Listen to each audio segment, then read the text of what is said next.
भाजपा के दोस्तों, मैं हरीश रावत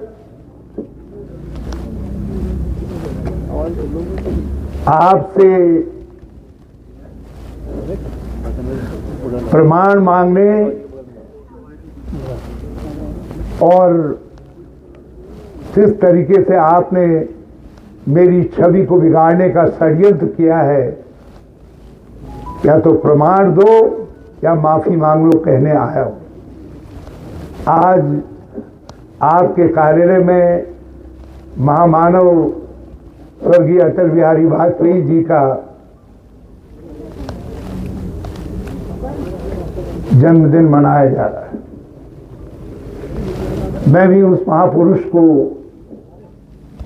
श्रद्धा सुमन अर्पित करता हूं। इस देश के अंदर समावेशी सभी को साथ लेकर के चलने की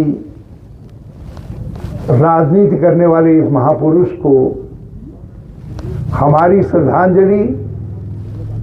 लेकिन आपको उनका जीवन रास्ता दिखाता है, आपको उनका जीवन ये बताता है कि देश के अंदर सहिष्णुता, शांति, सद्भाव देश के लिए आवश्यक है और वही किसी को बड़ा और छोटा बनाता है। और आपने असहिष्णुता फैलाने के अलावा, बैरभाव फैलाने के अलावा कोई काम नहीं किया है। आप धार्मिक वैमनस्य, जाति वैमनस्य, क्षेत्रीय वैमनस्य, भाषाई वैमनस्य तो फैलाते ही फैलाते हो।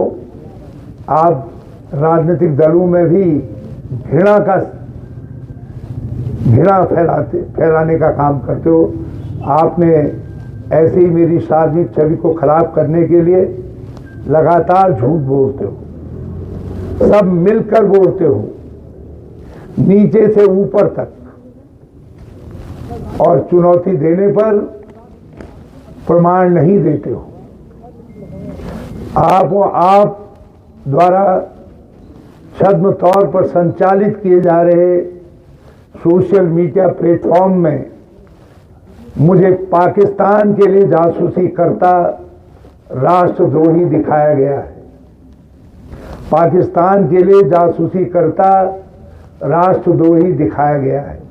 ये वही पाकिस्तान है जिसके प्रधानमंत्री के घर बिरयानी खाने के लिए हमारे माननीय प्रधानमंत्री जी बिना निमंत्रण के गए थे, और आपने उसी पाकिस्तान के लिए जासूसी करते हुए मुझे राष्ट्रद्रोही दिखाया है। किसी इस संभ्रांत नागरिक को विदेश के लिए, वो भी पाकिस्तान के लिए जासूसी दिखाने का मतलब है आपने उसकी जीते जी हत्या कर दी। आपने जीते जी मेरी हत्या करने का प्रयास किया है और मुझे गोली मारते दिखाकर मेरे प्रति हिंसा को प्रोत्साहित किया है। मैं आपसे कहने आया हूं कि यदि आपकी अपनी मां में सच्ची आस्था है भाजपा के लोगों,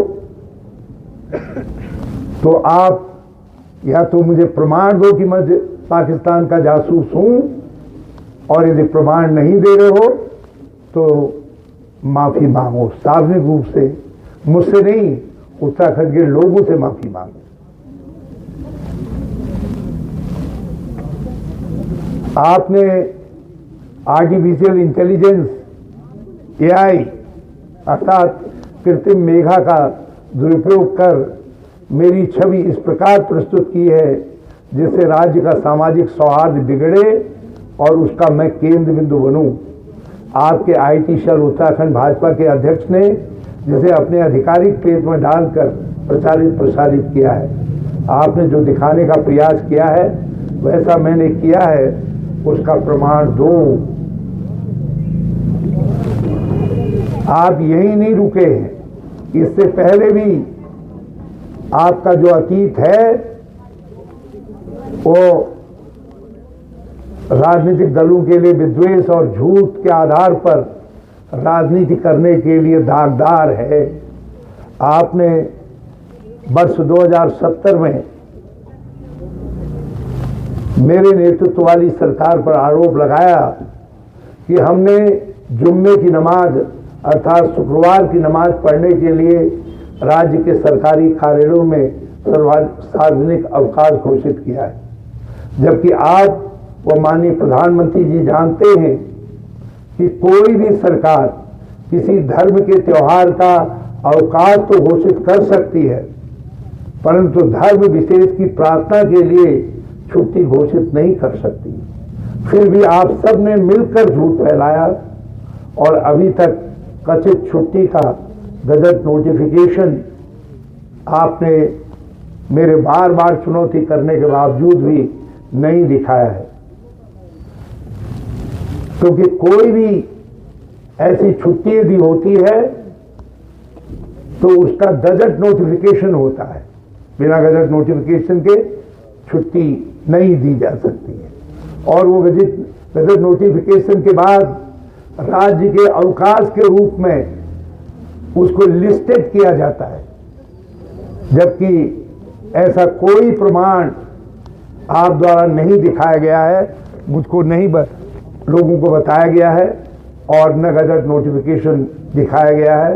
हाँ, आप कथित तौर पर कहीं भी किसी से कोई चिट्ठी ऑब्टेन कर सकते हो, किसी से भी, किसी अधिकारी से भी, लेकिन आप, मैं दावे के साथ और कानून के अनुसार कह रहा हूं देश के और राज्य के, कि कोई भी छुट्टी कैबिनेट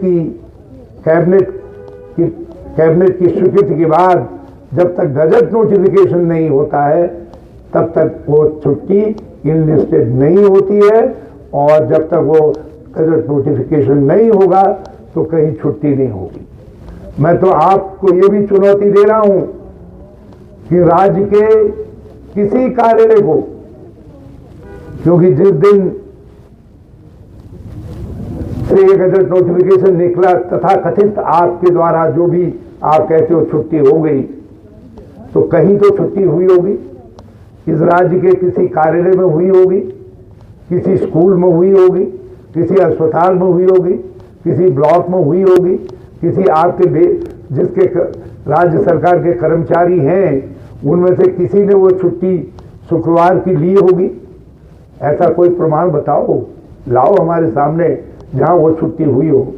और आज 9 साल हो गए हैं आप इस झूठ को घिस घिस करके पीने का काम कर रहे हो, दिखाने का काम कर रहे हो, और एक झूठ मूठ जो है जिस चिट्ठी का कोई स्टेटस नहीं है ऐसी चिट्ठी दिखा करके जो है आप उस अधिकारी को भी बदनाम कर रहे हो और जो है आप लोगों को भ्रमित करने का काम भी कर रहे हो, भ्रमित करने का काम भी कर रहे हो। मैं आज भी कह रहा हूं कि कोई गजट नोटिफिकेशन दिखाओ और या कोई अधिकारी कर्मचारी लाओ 9 साल के अंदर जो कहे कि छुट्टी हुई है, मैंने छुट्टी ली है शुक्रवार की। आखिर ये कितना बड़ा झूठ है आप। और यदि आप कहते हैं हमने उसको रद्द कर दिया तो अपने कैबिनेट का नोटिफिकेशन दिखाओ जिसमें आपने रद्द किया है उस शुक्रवार की छुट्टी को। इसीलिए मैं कहता हूं कि भाजपा की त्रिवेंद्र सिंह सरकार जुम्मे की नमाज की छुट्टी की झूठ के गर्व से पैदा हुई और अब एक और आपकी सरकार है जो मुस्लिम यूनिवर्सिटी के झूठ के गर्व से पैदा हुई है।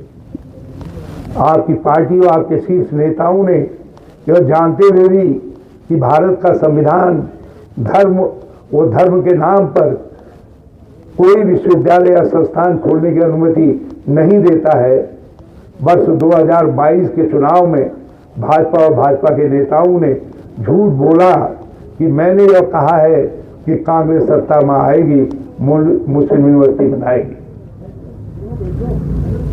मैं स्पष्ट कर देना चाहता हूं, संविधान बनने से पहले केवल 2 मुस्लिम यूनिवर्सिटी बनी धर्म के नाम पर, मुस्लिम यूनिवर्सिटी अलीगढ़ वाली और बनारस हिंदू यूनिवर्सिटी। उसके अलावा उसके बाद संविधान ने उस पर रोक लगा दी, मगर भाजपा झूठ गढ़ने में माहिर है। मेरी चुनौती देने के बाद भी अभी तक मेरा कोई ऐसा सार्वजनिक बयान समाचार पत्रों में छपा हो, मीडिया के किसी प्लेटफॉर्म पर मैंने दिया हो, मेरे बयान के प्रमाण स्वरूप सार्वजनिक नहीं कर पाया हो। आप अपने झूठे मूठे पेजों में कुछ भी दिखा दो, लेकिन कहीं मेरे बयान देते हुए मुझको नहीं दिखा पाए हो। और मैं सावधान करना चाहता हूं मीडिया के लोगों को, हो सकता है मेरी इस चुनौती के बाद भाजपा आर्टिफिशियल इंटेलिजेंस का सहारा लेकर के मेरी आवाज़ की कॉपी करके कहीं ऐसा करते हुए ऐसा कोई बयान सोशल मीडिया पर दिखाने का दुस्साहस न कर दे। और मैं SHO यहाँ पे है नेहरूग्राम वाले, उनसे कहना चाहता हूँ कि एडवांस में मेरी तहरीर जो है दर्ज कर लो। मौखिक तौर पर मैं तहरीर दे रहा हूँ कि भाजपा ऐसा दुस्साहस कर सकती है, ऐसा पाप कर सकती है। ये जो आपका डर्टी सोशल मीडिया ट्रिक वाला डिपार्टमेंट है, ये सब उसकी कला है, वही फैलाता है। आपके मुख्यमंत्री बार बार डेमोग्राफिक चेंज की बात कर रहे हैं, कह रहे हैं बड़ा भारी डेमोग्राफिक चेंज हो गया। यदि हुआ है तो किस वर्ष कितना हुआ है उसका आधिकारिक ब्यौरा अभी आपके मुख्यमंत्री ने नहीं दिया है। और मेरा आरोप है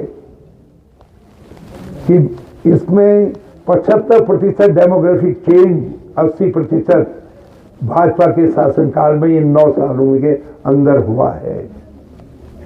आपको मेरी चुनौती है कि स्वतंत्र नागरिकों के एक सिटीजन ऑडिट सेल क्रिएट करो, गठित करो और उसको 2 महीने का समय दो, अधिकारियों को उनके साथ जोड़ो और वो जो है अध्ययन करके इसके अध्ययन करके उसका ब्यौरा दें और उसको सार्वजनिक करो। बार बार घुसपैठिए कहते हो, ऐसा लगता है कि घुसपैठिया आपके तारनहार हैं, यही आपको राजनीतिक बैतरणी पार कराने का काम करेंगे। मैं कहना चाहता हूं कि राज्य के अंदर कितने घुसपैठिए हैं उनकी संख्या बताओ, और कब वो घुसपैठिए आए हैं उनको बताओ, और उनको घसीट करके डंडा मारते हुए बांग्लादेश के बॉर्डर तक, उनको बांग्लादेश के बॉर्डर तक लेकर के चलो, और उस काम में हम भी आपके साथ खड़े होंगे। लेकिन ये बार बार बांग्लादेशी घुसपैठिए आदि कहना बंद करो, क्योंकि सरकार तुम्हारी है। 11 साल से केंद्र में, 9 साल से राज्य में आप सत्ता में हो, यह आपकी जिम्मेदारी है। यदि घुसपैठिए हैं तो उनकी संख्या बताओ और उनको निकाल बाहर करो। मैं फिर आपने सुन लिया होगा, और जितना नहीं सुना होगा मेरे मीडिया के मित्र आपको बता देंगे, और मैं इसको व्हाट्सएप ग्रुप में भी डाल रहा हूं ताकि भाजपा के लोगों तक भी ये पहुंच जाए। वैसे इसकी एडवांस कॉपी मैंने उनको डाल दी थी, ये उन्होंने देख ली होगी। तो आज मैं यहीं पर अपना कार्यक्रम स्थगित कर रहा हूं।